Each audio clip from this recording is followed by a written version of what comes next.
In the high-stakes calculus of modern geopolitics, power is rarely asserted through words alone.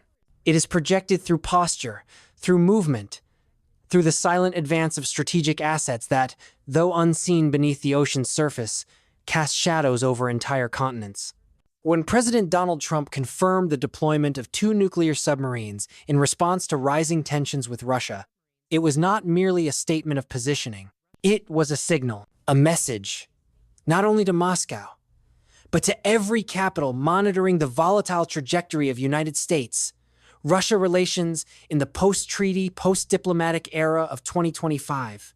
The submarines, whose exact locations remain classified, were acknowledged by the president as being in the region, meaning the vast maritime theater encompassing the North Atlantic, Arctic, or possibly the Mediterranean, where they need to be.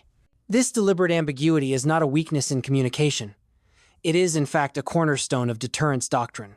Nuclear-powered ballistic missile submarines, what military strategists refer to as SSBNs, form the most elusive leg of the United States nuclear triad. Unlike intercontinental missiles or strategic bombers, these vessels operate in silence, undetectable, their presence known only by inference and the consequences of their potential activation. There are currently 14 of these submarines within the United States Navy's arsenal. Each one carries the capacity to deliver a strategic response on a scale that would erase cities, collapse economies, and reset international order in a matter of minutes. Their movement is never casual, nor is their mention by a sitting American president made lightly. Donald Trump's confirmation of their deployment offered succinctly, without elaboration, carried a subtext that was unmistakable to adversaries and allies alike.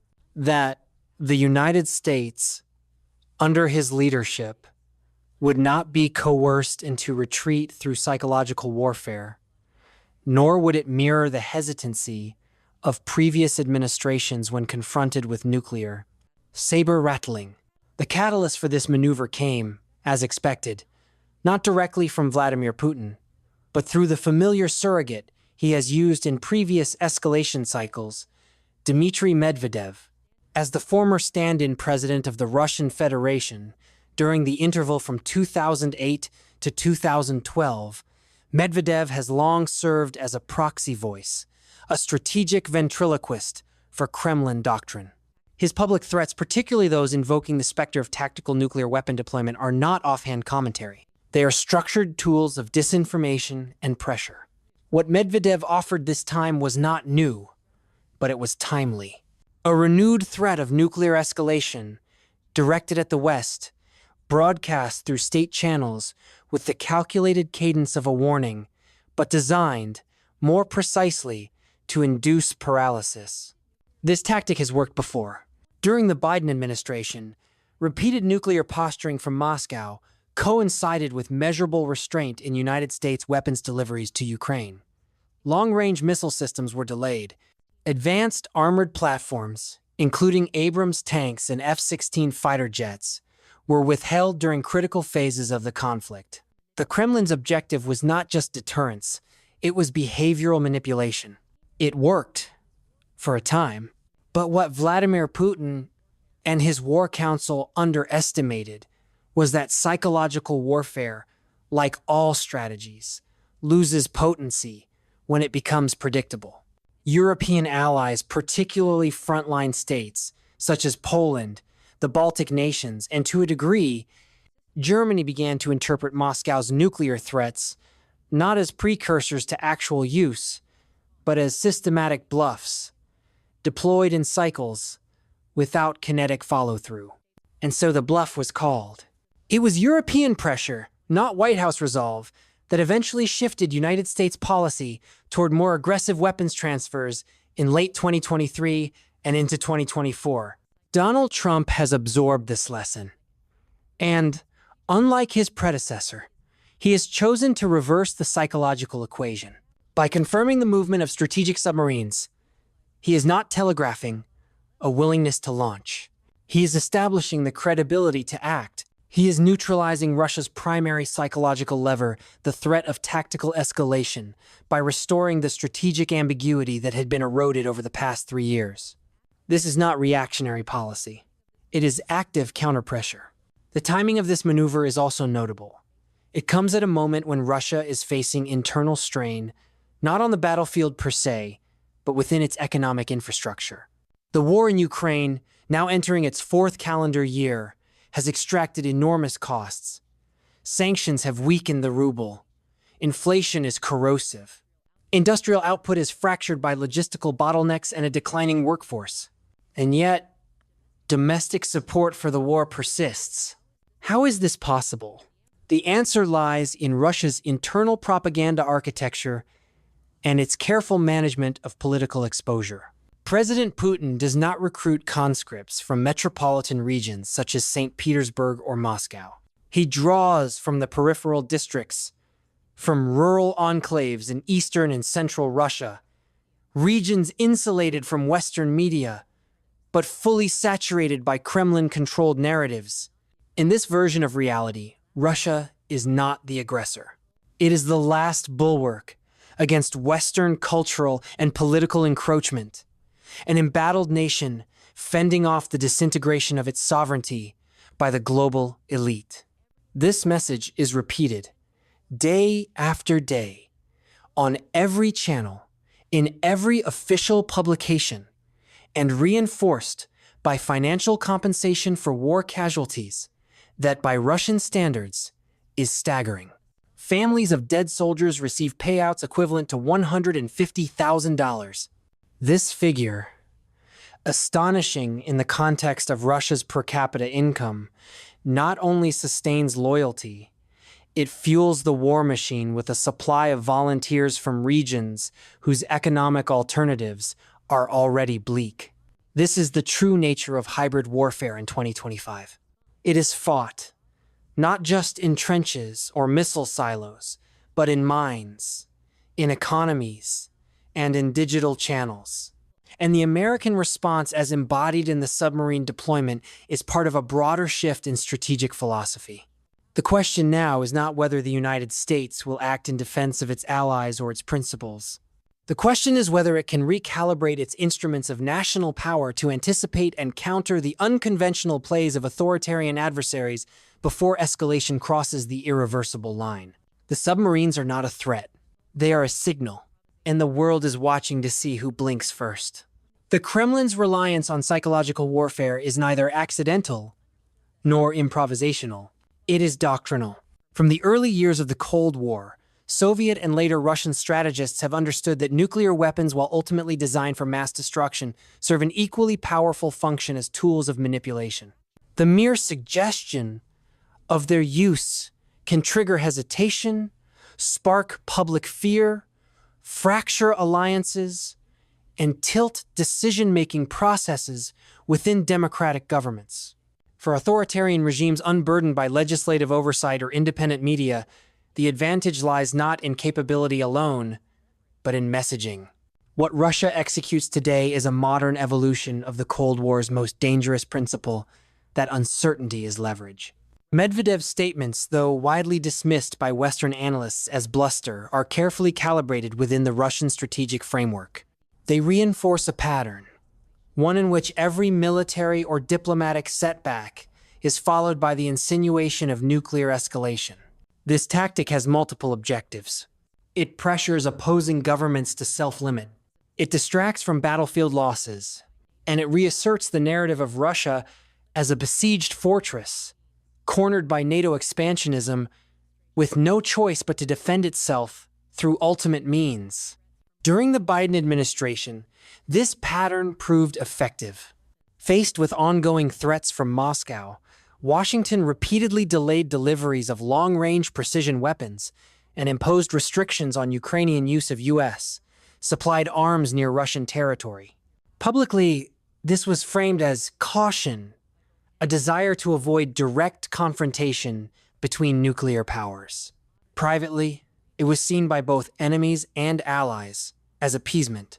The problem with appeasement in the modern geopolitical arena is that it rarely stays quiet.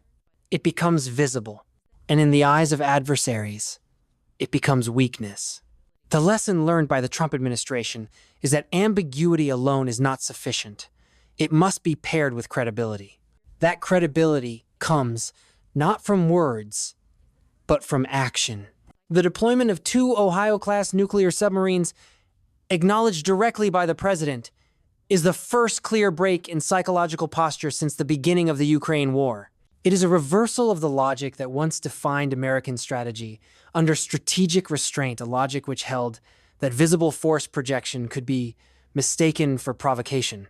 Donald Trump does not share this view. He sees provocation not in projection, but in the failure to respond. His doctrine is not escalation for escalation's sake, but escalation to reset the balance of coercion. The message to Moscow is unequivocal, that nuclear threats will no longer be met with restraint. They will be met with parity. The shift is not without risk. Strategic signals once activated can spiral. If misunderstood, they can compel adversaries to reposition, recalibrate, or worse, preempt.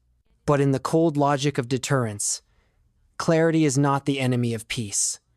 Confusion is. And in recent years, confusion has been weaponized. Russia has blurred the line between conventional and nuclear engagement. It has introduced battlefield tactical nuclear weapons into its planning documents, expanded its nuclear-capable missile deployments near NATO borders, and conducted exercises designed to simulate early use scenarios in the event of a regional conflict, all while maintaining official deniability. This ambiguity is not accidental. It is psychological warfare on a global scale. And in this war, perception is power. That is why Donald Trump's response, though minimal in tactical terms, is maximal in strategic effect. He is not announcing a new policy. He is restoring a broken logic. He is reasserting that the United States will not be held hostage by rhetorical threats, and that the price of psychological warfare is no longer asymmetrical. Every signal from Moscow now invites a signal in return. The president's use of submarines is significant for one additional reason. They cannot be intercepted. Unlike aircraft or mobile missile systems, ballistic submarines operate below the surface, out of range, out of sight, and out of reach. Their presence alone creates a zone of uncertainty, not just for Russia, but for every actor contemplating the limits of American resolve. That zone is now active, and the strategic map has shifted. In the background, diplomatic overtures continue. There are calls for ceasefire. There are back-channel communications through neutral states. There are economic negotiations unfolding parallel to the conflict. But none of these matter if the psychological dynamic remains unchanged. That is the essence of cold logic. It is not about what is said at the podium. It is about what is understood in silence. The submarines say nothing, but their presence says everything. Russia does not possess a diversified economy. It does not manufacture global technology. It does not export high-end industrial goods, and it does not generate value through innovation on the scale of its Western competitors. What Russia possesses is oil and gas. This is the fulcrum of its geopolitical leverage and the oxygen supply for its wartime economy. From the beginning of the Ukraine conflict in early 2022, Russian crude exports have remained the single most significant source of foreign currency inflow to the Kremlin. Despite Western sanctions, despite embargoes, despite diplomatic isolation, the oil has continued to flow. To India, to China, to Turkey, to Venezuela, and to a network of intermediary states that repackage and reroute Russian fuel through opaque trading channels.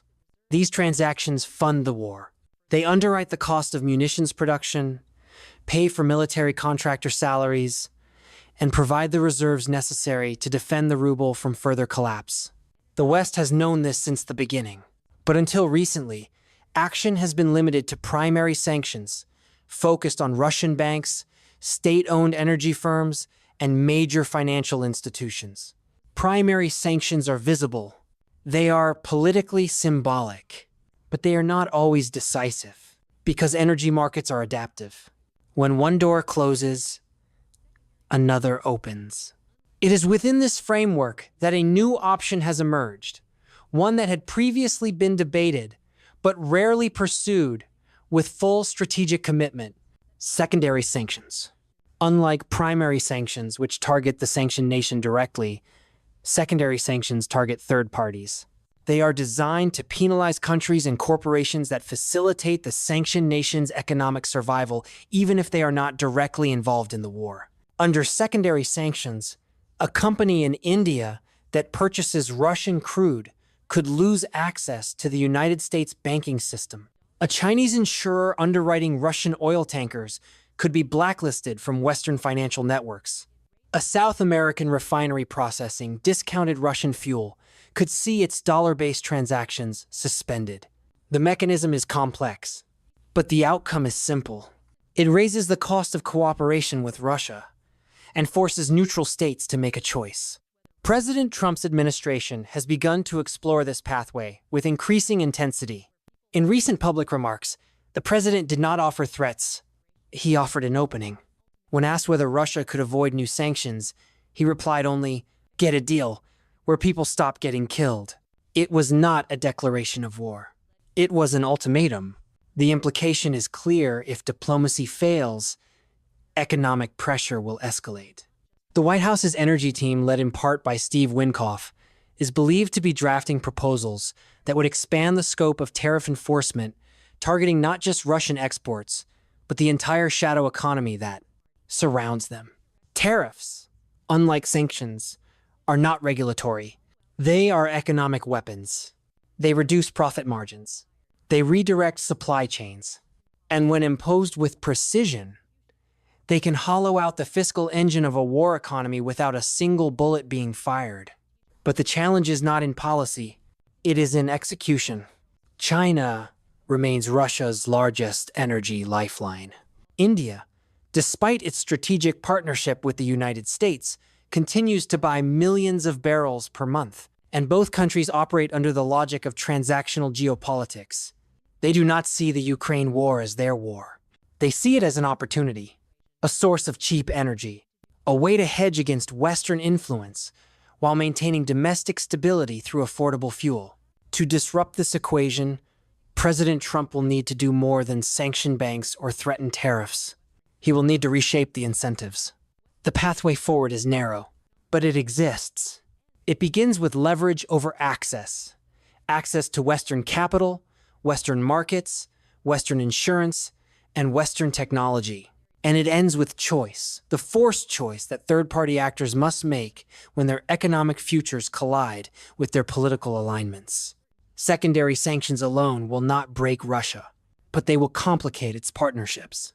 They will increase transaction costs. They will inject uncertainty into what had once been a stable pipeline of wartime revenue. And that uncertainty is where collapse begins. In 2025, the battlefield is not just the Donbass. It is the shipping lane. It is the energy contract. It is the diplomatic corridor that connects Moscow to New Delhi, Beijing, and Brasilia. Trump's pressure campaign is not designed to humiliate Putin. It is designed to isolate him, to surround the war economy with a ring of hesitation, until even those sympathetic to Russia's narrative begin to calculate the cost of continued trade and find it unacceptable. This is economic warfare in its purest form. It is not loud. It is not theatrical. It is methodical. And over time, it works. End of road. At first glance, it seems implausible that a nation under crippling sanctions, with a declining currency, hemorrhaging human capital, could maintain domestic support for a war now in its 41st month. And yet, in Russia, that is precisely what has happened. The Russian public, at least the visible majority, continues to back the war effort. Not reluctantly, not in silence, but with a degree of conviction that has puzzled Western observers and confounded democratic analysts. The root of this support is not patriotism alone. It is control. The Kremlin has constructed a domestic information architecture unlike anything in the Western world. In this system, there is no press freedom. No opposing narratives. No independent institutions to question the premise or the morality of the war. There is only continuity and saturation.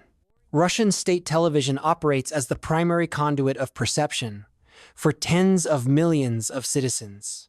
Every evening, anchors repeat the same storyline with minor variations and a consistent tone that the war in Ukraine is not about territory. It is about survival. That the West, led by the United States and NATO, seeks to destroy Russia's sovereignty, and that the military campaign is not aggression, but preemptive defense. This framing, though false, is not chaotic. It is curated, broadcast with surgical rhythm, and reinforced through repetition that transcends language and geography. For the average Russian, the war is not only justified, it is necessary. But perception management alone is insufficient to sustain support during prolonged attrition. The Kremlin's second layer of control is demographic manipulation. Military recruitment is not evenly distributed. Conscripts and contract soldiers are not drawn from the intellectual or urban centers of Russia, not from Moscow, not from St. Petersburg, not from the regions with the most access to outside information. Instead, they come from the periphery, from the rural expanses of central Russia, from the impoverished regions of the east, from ethnic minorities with limited economic mobility and virtually no political power. These regions are strategically chosen. They are distant from media scrutiny, insulated from protests, and largely disconnected from the decision-making elite. And when their sons die in war, the government compensates them $150,000, the equivalent, in many cases, of an entire lifetime's income in those areas. The payout does not heal the grief, but it neutralizes the outrage. And in authoritarian governance, the absence of outrage is as valuable as loyalty. This system of propaganda at the top and payment at the bottom forms the dual pillar of domestic control. It allows Putin to wage a high-casualty, low-accountability war, to sustain it beyond logical timelines, and to reframe losses not as strategic failures, but as necessary sacrifices in the defense of Russian civilization. It is not just a war on the ground. It is a war of ideas, weaponized through narrative control. Western democracies, by contrast, are not structured for such unilateral messaging. Information is contested. Leaders are questioned. Support is volatile. In this asymmetry lies one of the most challenging dynamics of modern conflict, that open societies must wage war under scrutiny, while closed societies do not. And yet, this asymmetry is not permanent. It can be offset. It can be countered. But only if the West, and the United States in particular, learns to understand the internal mechanics of authoritarian resilience. This is not a question of military parity. It is a question of informational superiority. Not the kind that broadcasts messages in foreign languages from behind firewalls, but the kind that disrupts internal consensus from within. That challenges propaganda with truth, that undercuts state loyalty with exposure, and that makes war unpopular by making it personal. The United States has not yet fully activated this lever, but it is beginning to. The deployment of submarines, the imposition of secondary tariffs, and the public posture of strength are not just meant for foreign leaders. They are meant for foreign populations, for the silent observers within Russia who have not yet spoken, but who are watching. The Kremlin has built a wall around their understanding, but even walls crack. And when they do, the war that once seemed necessary begins to feel optional and eventually intolerable. That is the long arc of informational warfare. It does not move quickly, but when it turns, it cannot be stopped. For much of the past decade, Europe has stood at a strategic crossroads. On one side, the enduring principles of the transatlantic alliance, collective defense, shared deterrence, and unified resolve in the face of external aggression.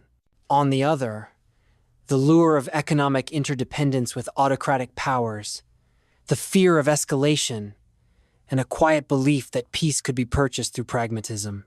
This tension between values and interests defined Europe's early response to the Ukraine war. Sanctions were imposed, but loopholes remained. Weapons were delivered, but slowly. Speeches were made, but with caveats. This hesitation was not born of weakness alone. It was born of history. European capitals, having endured the trauma of 2 world wars and the specter of nuclear annihilation during the Cold War, have long approached military engagement with caution and diplomacy with optimism. But Russia's invasion and its repeated nuclear threats have changed the equation. By 2024, it was not the United States that led the charge to confront Putin's psychological warfare. It was Europe. From Warsaw to Vilnius, from Helsinki to London, a new alignment began to emerge. Leaders who once viewed Moscow as a negotiable actor began to see it as a strategic aggressor. And in that shift, a critical threshold was crossed. No longer willing to interpret Russia's nuclear signaling as credible, key European states called the bluff, they accelerated arms deliveries to Ukraine. They urged Washington to send tanks and aircraft that had been withheld under the banner of escalation control. And they framed this not as provocation, but as resistance. President Trump, stepping into this environment, did not have to convince Europe to act. He had to show that the United States would not lag behind. And he did. The confirmation of nuclear submarine deployments, while symbolically powerful, was also a gesture of alignment, a signal not only to adversaries, but to allies. That American deterrence would once again move in lockstep with the frontline realities of European security. This marked a departure from previous hesitation. It restored a strategic clarity long absent from NATO posture, because the greatest threat to the alliance is not military imbalance. It is perceptual fragmentation. If Moscow believes that NATO members interpret threats differently, or that some capitals are more susceptible to pressure than others, then unity is compromised. And once unity is compromised, deterrence collapses. This is why the European awakening matters. It forced coherence back into the alliance. It demonstrated that even the most cautious states, Germany, France, Italy, could recalibrate when faced with undeniable aggression. It revealed that strategic patience has limits, and that survival, as a collective principle, overrides bilateral calculus. Trump's strategy now builds upon this awakening. He does not seek to impose American will. He seeks to restore American credibility. To reestablish that, when the United States speaks of deterrence, it will be backed not only by rhetoric, but by deployments, policy shifts, and economic pressure. The submarines are one manifestation of that posture. Secondary sanctions are another. And perhaps most critically, the refusal to submit to psychological coercion marks the return of what NATO once exemplified: the will to confront aggression with discipline and to resist manipulation with resolve. Europe has already changed. The question now is whether that change will endure, and whether the United States will match Europe's clarity with its own. Because as history has shown, when America leads from behind, autocrats advance. But when America leads alongside allies who are prepared to act, deterrence becomes real, and peace, fragile though it may be, becomes possible. The deployment of American nuclear submarines to deter Russian aggression is not a regional act. It is global theater. Because in 2025, every strategic signal, every movement of a nuclear-capable platform, every threat, whether explicit or implied, echoes far beyond its point of origin. The United States does not exist in a geopolitical vacuum, and neither does Russia. When Moscow brandishes tactical nuclear weapons in Eastern Europe, Beijing watches. When Washington responds with ballistic submarines in the Atlantic, Pyongyang takes note. And when nuclear doctrine becomes malleable, Tehran adjusts its calculations. This is the reality of the post-Cold War world.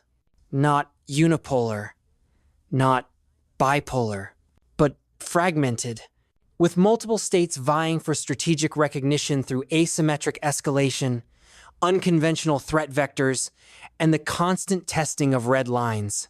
In the Cold War, deterrence was binary.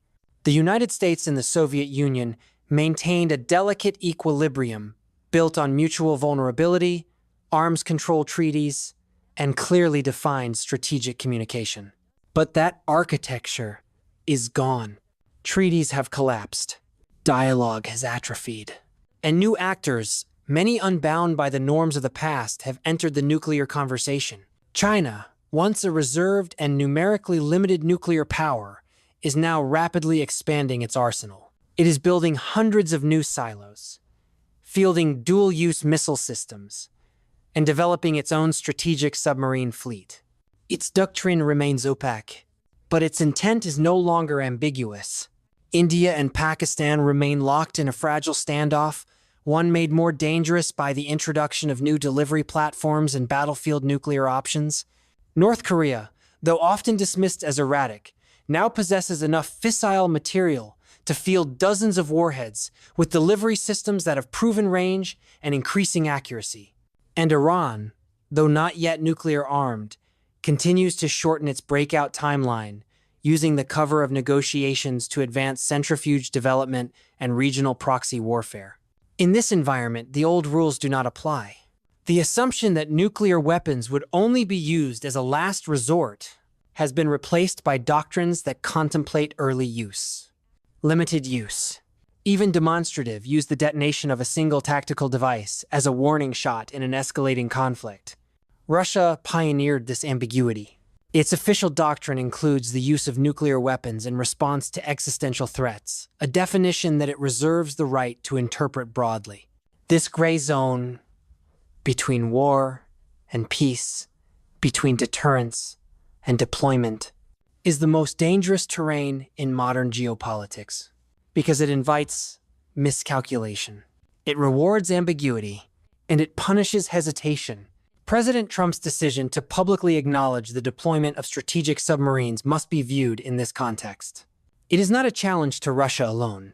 It is a reaffirmation of credibility to every actor on the geopolitical chessboard that the United States, though bruised by internal division and years of strategic restraint, still possesses the capacity and the will to project deterrence, and more importantly, to enforce it.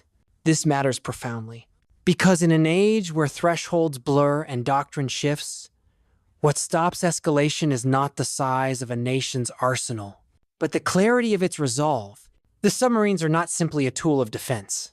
They are a language that speaks to Beijing, to Pyongyang, to Tehran, and to any state considering the strategic utility of nuclear intimidation. The message is this: that the pathway to power is not through the threat of annihilation, but through stability. And stability requires predictability, which, in turn, requires credible deterrence. That deterrence has been weakened in recent years, but it is not beyond repair. It begins with posture. It continues with policy, and it is solidified by consistency.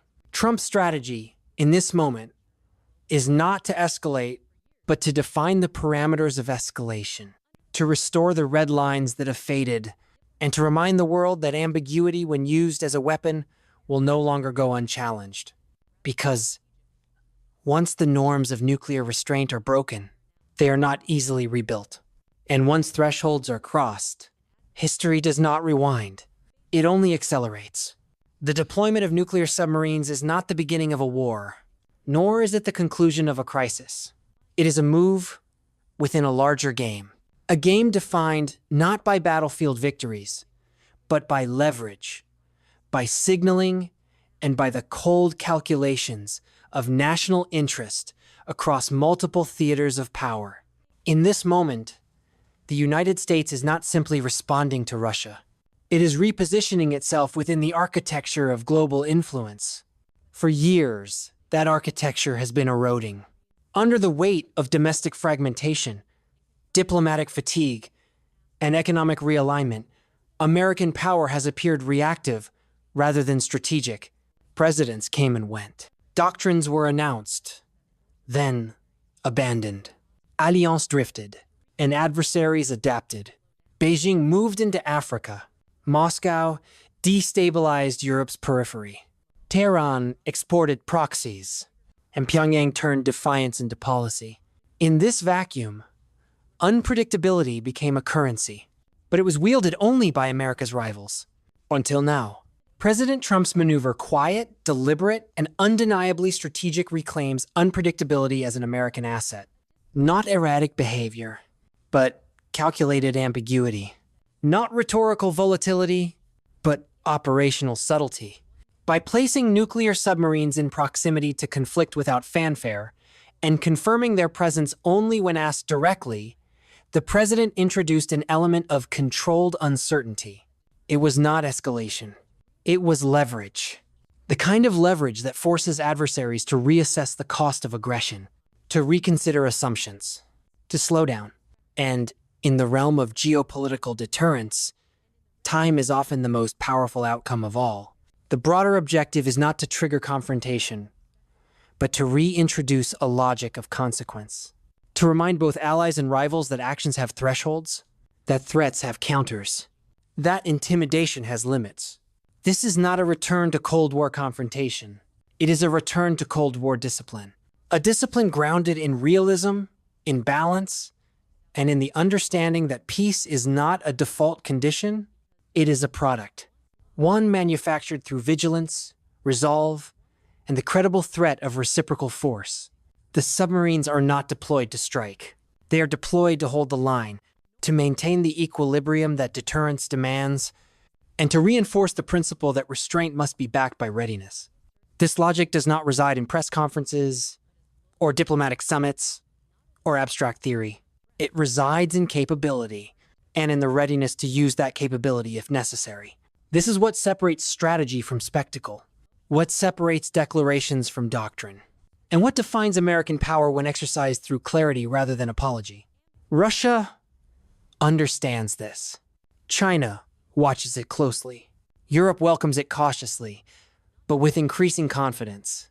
And the rest of the world, from the Middle East to Southeast Asia, is recalibrating in response. Because deterrence, once lost, takes time to rebuild. But once reestablished, it changes everything. Trump's move is not the final act of the Ukraine war, nor is it the solution to global instability. It is the beginning of a new phase one in which America reasserts its role not as global policeman, but as global counterweight. Not as a passive observer of threats, but as an active architect of equilibrium. This is cold logic. Not ideological, not emotional, not partisan, just strategic. In a world destabilized by threats, ambiguity, and unchecked escalation, the only way forward is to restore the balance of fear, not to ignite it, but to contain it. And through containment, to reclaim control.